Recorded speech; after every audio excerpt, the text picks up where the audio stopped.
Resident Evil 4 Remake is a phenomenal game, with an insane amount of replayability. It nearly perfectly recreates the magic of the original while updating the game's level design and aesthetic sensibilities for a modern audience. With the game's built-in timer and S+ ranking system, it incentivizes players to complete the game in record times to receive in-game incentives and rewards. Resident Evil has been doing this for quite a while now, with each iteration showing your end time, and since RE2 Remake, giving you rewards for completing the game in under certain times. These times are usually super obtainable without any speedrun sensibilities, but getting people in that mindset of optimizing their playstyle and completing the game fast. Capcom has accidentally made Resident Evil one of the most popular speedrun franchises out there. And just like casuals out there trying to achieve their first S+ speedrun, speedrunners also have markers for epic completion times themselves. These usually come in the form of hour and minute barriers. Green Suigi has done it. He has achieved his goal of hitting sub 7, one of the last minute barrier breaks in Mario 64. Speedrun it, probably. There are usually tons of minute barriers that come and go with every speedrun category, having its own that are important. But there are very few hour barriers in most speedruns, at least ones that are broken. This is why having them be broken is so important, and why I wanted to be one of the first to break the 2-hour mark in Resident Evil 4 Remake. I've been speedrunning the new game standard category. It's a really approachable category that, while isn't as easy as assisted, also isn't as relentlessly brutal as professional. I figured since I wouldn't have as much time as I would need to have a really good time in professional in such a short period of time, because of the YouTube videos I've been pumping out, by the way, I would spend that time on standard difficulty, so I could progress there quickly and then move on to other projects. My goal was under 2 hours in the any % speedrun category. That means I can use any glitches or strategies at my disposal. In the early days, there was very little knowledge about what strategies were fast, but from what I had seen Distortion do on Pro and the Navs do on Standards, I knew the route would look a little something like this. We would start at the Bingo Village with the strategy to kill 15 enemies, ending the fight early.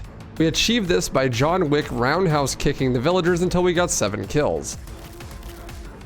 This would promptly spawn in more enemies, and then once they're spawned in, we would go into the house, upstairs, and grab the shotgun, grenade, and go out the window and dump the rest with a grenade. If you were really lucky, it would kill all of the other 8 enemies and end the section instantly. But this was an extremely random strategy, as grenades in this game basically do no damage. That and kicks can randomly critical hit, instantly killing anyone touched by Leon's size 8 foot. Falcon punch! Without a lot of good luck here, you would end up getting boned, running around with no resources, having to finish off the rest with the shotgun. Then we would run to the canyon, collecting a green, yellow, and red herb to combine them into an RGB gamer herb. This gamer herb has a markup just like all gamer products, so it sells for a cool 10 grand. With this and some treasures we grabbed from earlier, I can buy the sniper rifle and the scope comes free. Then near the lake, I steal some oil and use it to fill my speedboat of doom. This room is brutally difficult. The enemies are so random that you often get stuck inside the oil room unable to escape. No grabbers, dude. No grabbing, bitch. Once I'm fighting Delago, I switch the game to 30 FPS. This is because of the waves in the fight actually being tied to the frame rate and being taller at higher frame rates. Because the spears are made of cotton candy, if they even remotely touch the water, they instantly evaporate. How did that miss? How did that miss? Harpoon, very good. It seems that switching to 30 FPS was not the move though, as I got some really weird movement from Delago. 60 FPS would be a much better middle ground. After we clean out that fish's guts, we go to collect 2 heads, and the fastest order seems to be like this. Turning left and then getting the one by the merchant first, then crossing the lake and grabbing the Bakbasup Island egg on the way there for the Salazar boss fight. Then you would grab the second head, and at this point, I was grabbing the purple gem and the red 9 on the boat as well. After that, I would go to the merchant, upgrade the sniper once, and head into the L Thick Boy boss fight. Damn, boy. Damn, boy, he's thick, boy. That's a thick-ass boy. I didn't save the dog, because while he helps in the fight, he actually regenerates the boss's health when he spawns in, so it's basically pointless, especially when there's already a really solid strategy without him. I blast him in the dome piece with 3 to 4 shotgun shells, this spawns in the Plaga. Then I can shoot him with the sniper twice to down him, and load the other 3 bullets into my magazine, then reload. This is when I run into the hut behind me, collect everything, then blast him one more time with the shotgun. If all goes well, he'll get downed again, and then I can finish him off with the sniper to the Plaga. A nice clean fight, when it wants to go that way. Then we get Ashley back and we get to do our first speedrun skip. The sniper scope when aiming down pushes Leon's hitbox backwards. This can be done while looking backwards into a wall to push Leon's hitbox inside of that wall. Then, when inside the wall, you can jump down the ladder by mashing interact and unscoping. If done here like this, you'll fall through the church floor and land on the first floor inside the fence. Then you can walk around back in bounds and progress to the cabin without Ashley. Because she technically isn't with you yet, she just gets stuck and then teleports to you after the cabin, making this next run much easier without her and a lot faster. With the cabin, I had essentially no idea how it worked. I just knew that if you killed others, then it would end. So I just killed as many people as I could, but I knew this was going to be super slow. Leon! Afterwards, I crafted some treasures and sold my shotgun to be able to upgrade my case size and buy the riot gun. The next room was one of the hardest, then it became one of the easiest. If you just stealth kill this first guy and then run on the right side, you'll make it to the door before any of the other enemies spawn. Then we arrive at the double chainsaw sisters and we do our second real speedrun skip. By using the sniper to dislodge our hitbox inside the wall while getting a checkpoint, the checkpoint will store our exact location, even if it's inside the wall, making it so that when we load the checkpoint, we spawn out of bounds. Then we can shimmy around the outskirts of the level, being sure to not fall off the map. I trolled that time. This leaves Ashley behind and allows us to skip the Chainsaw Sisters. Well, kind of, because they appear out of bounds in this section, but without their AI. The game spawns bosses out of bounds in the areas where the boss fight is to save resources when loading them in. So they're just bing chillinging over here. Hey, Bella Sisters. When we get to the next door, Ashley teleports to us. Then I do a similar trick to skip the Mendes boss fight.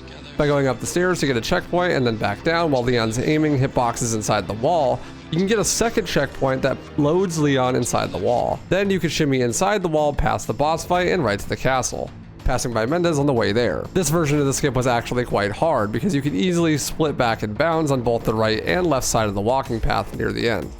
But at the time, it was the only strat we had. We would develop better strategies for this in the future. Once at the castle, I was selling some treasures and buying the broken butterfly on sale. The flash recipe as well.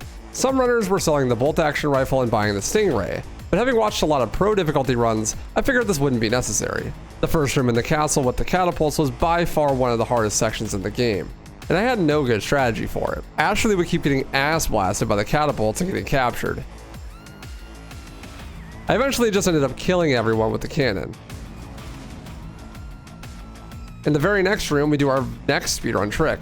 By clipping Leon's hitbox into the door, you can then flick around really fast, and you can open the door from the wrong side by mashing interact. This allows you to clip through most any double doors in the game. Here, it saves like 2 minutes, skipping the first Garrador encounter and leading us right into Waterhall. I had a lot of trouble with this one though. Not because the trick itself was hard, but getting it fast enough to get Ashley through the door without her being downed or grabbed was difficult. I had to rush to the save station, make a save, and then load it to teleport her off the enemies. Then I could open the door for her. Afterwards, I sent immediately into Waterhall, one of the hardest rooms in the game. I know that I just said that, but chapter 7 and 8 are really brutal all over. The strategy here was basically just shotgun everything in your way. Once out of that hellhole, I arrived at the next merchant where I grabbed body armor and head into the Gloria Las Plagas rave room. This room was the main reason people were using the stingray, but there's a really easy way to stun lock the red zealot at the start of the room, making him not have to pop any plagas. The bolt action shot was a little bit too slow to do the stun lock, so I shot him once and then ran him down with the shotgun. Super brutal room though, there are so many grabbers. Then I would run all the way through the castle gate section, skipping each gate with a grenade and finally ending up at the hedge maze. What was once a super simple section where you look at the ceiling and it's basically impossible to get hit, is now a CBT fiesta full of dogs from Don't Starve and Ashley being the best companion in the world. You coming, Ashley? Come here. Why do you stop? The next few rooms are quite difficult as well, but using a flash in the goat head room makes it free by skipping the bridge, and Ashley can make the knights much easier by throwing lamps on the enemies. If you just stand near the knights for long enough, Ashley will throw the lamp. Then at chapter 10, I clip through a double door right into the middle of the Novicidor's room and look at the ground to hopefully avoid taking hits. Next is the double Garrador room, and I know I keep saying it, but surely this is the hardest room in the game. Thankfully, I came up with a strategy that I stole from the original Resident Evil 4 No Merchant run, where you can ring the bell and hit both Garradors with the same 2 Magnum rounds. You can hit them both and kill them both with only 2 bullets if you line it up correctly and the bloom doesn't completely cuck you. In the original game, it's 100% consistent, but like many things in the remake, it works, but I wouldn't use the C word, that being consistent. Why are you not dead? Then in the depths below with the Novi doors, I clip out of bounds while passing through the tunnel by moving the camera to the right slowly. This walks Leon out of bounds. Then I can walk around the Novis right through the wall and get to the ladder and crown. Before I played the Ashley section though, I made sure to buy a rocket from the merchant. This is because you can only buy a rocket once every 3 chapters. So if I waited any longer, I wouldn't be able to buy one I needed for later. I used the first rocket that I bought here on Verdugo. Then I buy my next one right after so I can blow up the boulder, skipping the dynamite room. The double Gigante is pretty simple. I just have a flash and dunk them both. The next boss doesn't need a rocket launcher because we have the egg. Turns out Salazar is allergic to golden eggs because if you hit him with one, it does about 60 to 70% of his total health and downs him. Dumping some magnum ammo into him after the egg instantly kills him. It's time for me once again to read the comment of the day. Remember to leave a comment or a question if you want me to respond to it in the next video. This first one is from Justin, who says, "Hey waifu, there are already a few character replacement mods out there. What do you think about doing some Can I Be RE4 Remake as X challenges like you did for the OG? I've tried a 4th Survivor run where I get to play as Hunk and only use the knife, MUP, LE5, and W870. It was pretty fun. I love these alternate reality speedrun ideas. With Mercenaries being out now, I would love to do some modded speedruns like this. The only thing holding me back is the normal speedrun isn't optimized yet. One of the most interesting parts of doing alternate reality speedruns is comparing and contrasting how they differ from a regular speedrun. But if the regular speedrun doesn't have a solidified meta, then there isn't really much to contrast with. The other problem is the mod needs to actually exist. We have to wait for such mods to be created. I haven't actually checked them out yet, so maybe some of them have. But in the meantime, I'm going to stick to optimizing the regular game until it has somewhat of an established meta. If they don't exist, then I would definitely be willing to help commission that mod into existence. I just don't know who I should reach out to. So if you know a mod author or you are a mod author that could do this, reach out to me in the comments or in a DM. Maybe it already exists, but I've been super busy pushing out these videos, so I haven't had the ability to check yet. Thanks so much for the question, and be sure to leave one on this video so I can respond to it in the next. Then on the island, I bait udders into the gun turret so I could pass by. This trick is really finicky though, and sometimes fails for unknown reasons. He kicked, but he didn't get close enough. Thank you, sir. I make it through the single mothers and grab the wrench and save Ashley. From there, I door clip to run away from Ashley as fast as I can, then door clip again to skip the wrecking ball. This is definitely the biggest time save in the run, skipping nearly all of chapter 14. Then I buy the Killer 7 and a rocket launcher for Krauser. The first 2 phases, I blast him in the face with my magnum dong to skip the fight quickly. Then in the final phase, he gets my rocket. The Mike section of the game is stupidly brutal. There are millions of enemies, some with Gatling guns, some with archer bows, some with stun rods, and Mike can't help because of the anti-aircraft gun. So I throw one of my heavy grenades and one regular to kill it instantly, speeding up this section significantly. The next room though is pure torture. There are so many enemies, and you can get full-on Tekken comboed from 1,000 health to 0 without even being able to open your inventory. Ouch. Once finally out of there, we do single door clips through the single mother doors by walking backwards and letting go of aim and pressing forward. Finally, we put our hitbox into the wall in the last war room and get grabbed by a Visor. This triggers the turrets and the Novis draw the fire, letting us pass by without taking any damage. After carrying Ashley through the Last of Us section, we rocket launch the final boss and ride the jet ski to victory, all in 2 hours and 52 minutes. Just barely sub 3. For my first run, it wasn't too shabby, but I had a lot of time to shave off if I wanted to get under 2 hours. Over the next few runs, I would implement a number of new strategies, but I mostly focused on optimizing my movement and reducing the amount of deaths. I practiced Alago and consistently was saving 2 minutes on that fight by killing him in 1 cycle. When he dives after trying to eat you, he actually regenerates a lot of health. But if you don't miss too many harpoons and you hit the mouth shot for extra damage, you can consistently 1 cycle him. This also helps heaps if you let go of the right click between every throw, making you throw the harpoons way faster. Nice, okay. That's still huge. Yeah, I still save like 2 minutes. In the cabin, I actually knew how it worked now, and it was a bit more nuanced than it is in the original. After killing 7 enemies, they'll start to drop boards that you can use to board up the windows. With these, you can then board all 3, triggering the next phase when they come in from upstairs. Once that starts, killing 5 enemies triggers udders to spawn in, and once you kill him, it ends. I wasn't able to do this perfectly optimally, but having the idea alone made this section way faster. I didn't have a perfect strategy for the catapult room, but reloading the checkpoint after breaking the door puts all of the enemies back where they spawn, buying you a ton of time. I still don't have a good strategy for the door clip before Waterhall, so I die here twice, losing a bunch of time as well. Man, practicing would have been nice. Bruh, this room is so ass. The rest of the run goes about as well as you would expect. 1 or 2 deaths here and there. I really messed up the money routing, but I would close the run out with a 225, about halfway there. This was going to be a lot harder than I thought though. I still had to save another 30 minutes. My next large PB would be a few days later. I had a really good village and a much cleaner cabin. Bro. Kindly go fuck yourself. I get it. You have a plaga. You're so fucking special, dude. I started doing a new Mendes skip where you'd use the merchant to clip through the wall. It's much easier and simpler, even though the out of bounds movement trolled me a little bit in this run. Fuck. Then I had a much more solid treasure route and spent less time at the merchant. I first tried the catapult room and even first tried the door clip going full YOLO. Surely YOLOing it will not be really bad. Told you. I didn't even have to save and reload. I saved almost 7 minutes up to this point. Unfortunately, I missed some grenades and that would lose me a ton of time in the next chapter. My early game money route was a lot better, but my mid and late game money route was not. I wasn't sure what treasure drops were static and which ones were random. I had a really hard time having everything I needed for the max crown craft, so I lost a lot of time in my late game merchants trying to fix my money route problem. I also had a new problem. Every single run, I had completely different amounts of ammo for all of my guns. This is normally fine, but crafting resources, gunpowder, and ammo drops all being random meant that there were some scenarios where I would get to Salazar and I wouldn't have enough ammo to finish him off. This would spell disaster for a few runs. Okay, that was a good save. I literally had no ammo left after that. It turns out the best way to combat this would be to sell the broken butterfly and rebuy it just to get the ammo.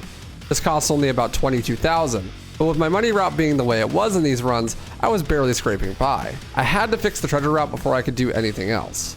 This run would stay the same pace all the way to the end where I would get a 2:17:44, cutting another halfway towards my goal time. I figured out my treasure route and for now it goes like this.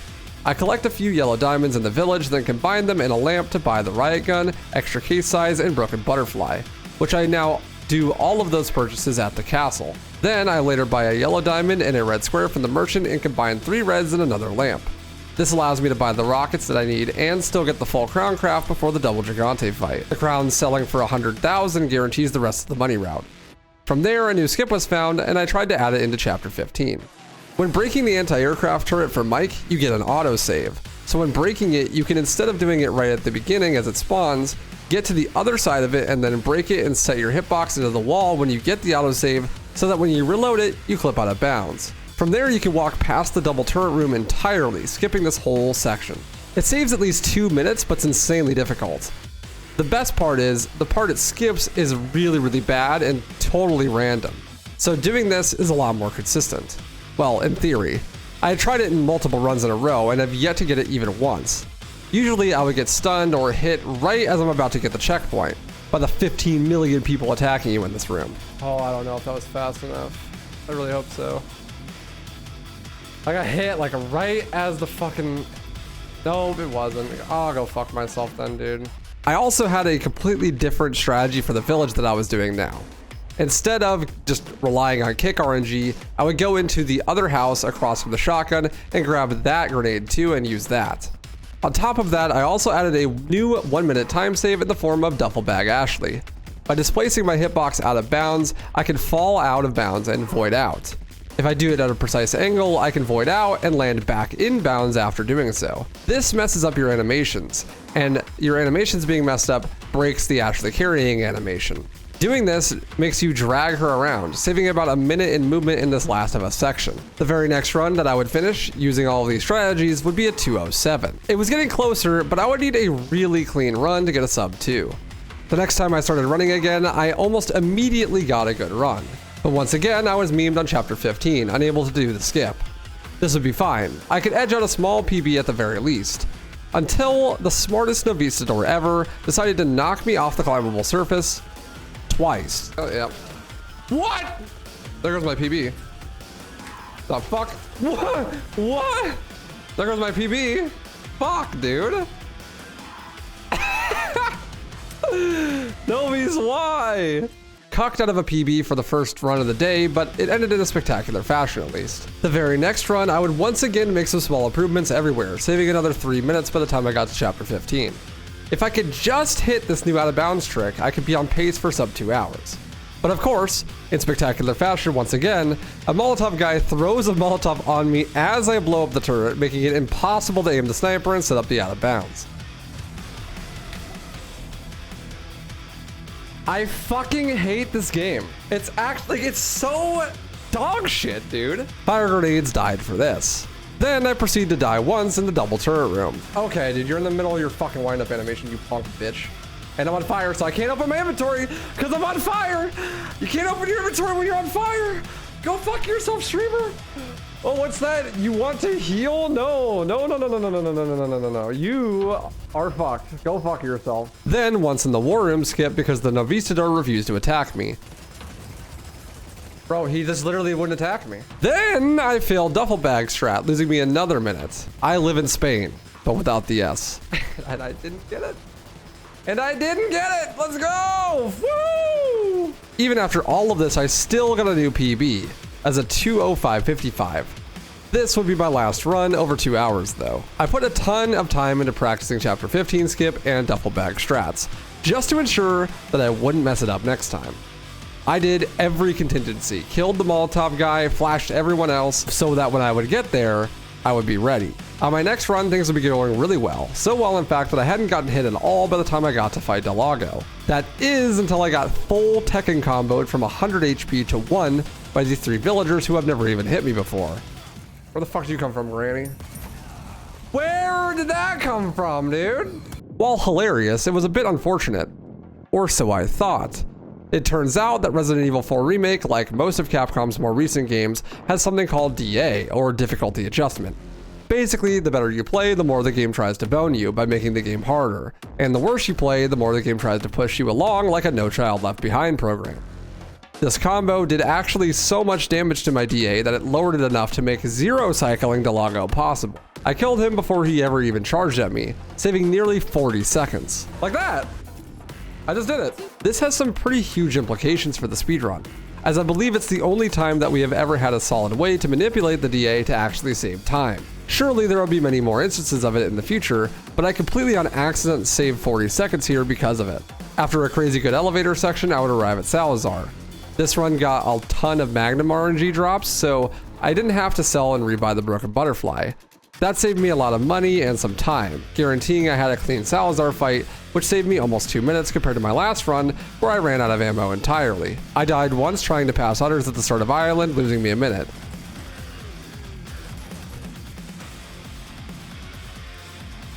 I don't know why that hit me, but okay. But as long as I had a good chapter 15, I could still get that sub 2. I arrive at the most skip of all time, and it's pure panic. There are 12 million enemies and they won't get stunned. I blow up the turret and actually land out of bounds for once. This allows me to run out of bounds, skipping the double turret room. Oh my god, please, Prage.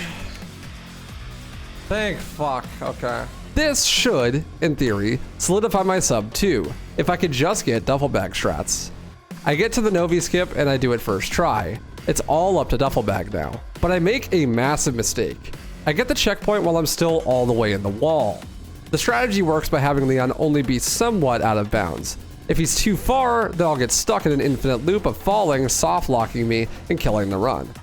I decide it's not worth it, and I will just take the time loss not doing duffel bag. Yeah, I don't do it. There's no way. That's not gonna work. But I had forgotten that I also missed it in my PB, so I didn't even lose time here by not doing it. This decision saved my run, and it ended up giving me sub 2 hours. I close out the run and I get a 1:59:13. The second person ever to get sub 2. I believe, at least. The first being Frit. The run is shaping up to be something special. With a few more tricks and a lot more practice, maybe even sub 150 could be doable. But that will be a tale for a different time. Thanks so much for watching and stay stylish.